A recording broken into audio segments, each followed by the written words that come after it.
Eric Abetz, can I just pick up on a point that Gillian Triggs just made there? Is Australia using the lives of others, people who've not committed a crime, as a deterrent?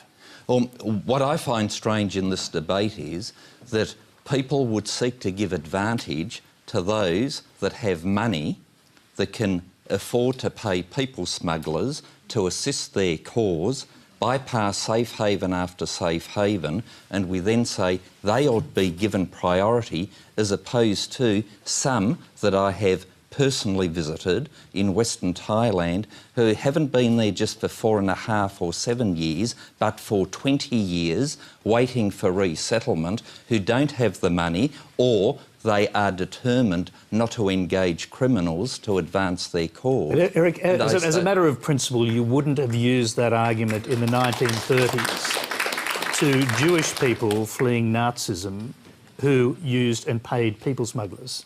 But they went to their first port of safe haven. They were not forum shopping.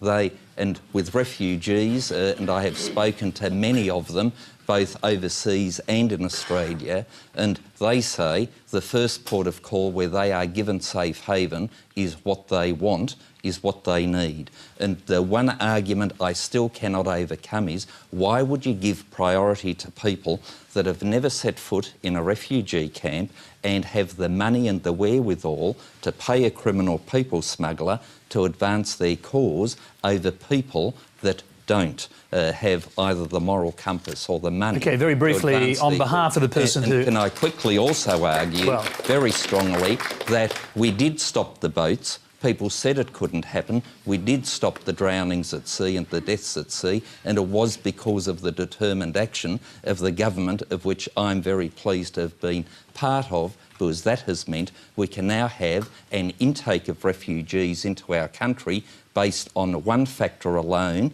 and that is need and not capacity to pay criminal people smugglers. All right, I'll pass it over to Kate. Two things. In my line of work, you find that it's the serious criminals with money. They come in, they buy false passports, false certificates. They come in business class. They don't come in via a people smuggler on a rickety boat.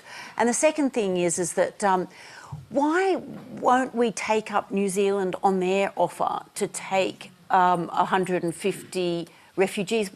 Why would that be so terrible for us to do that?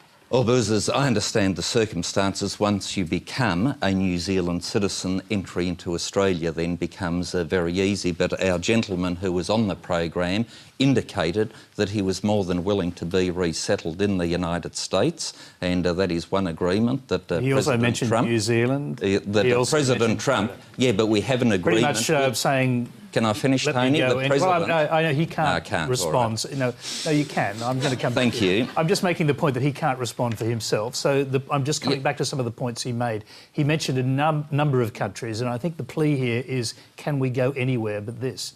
And he can go to the United States as part of the deal that President Trump has agreed to fulfil, one that Obama made. All right.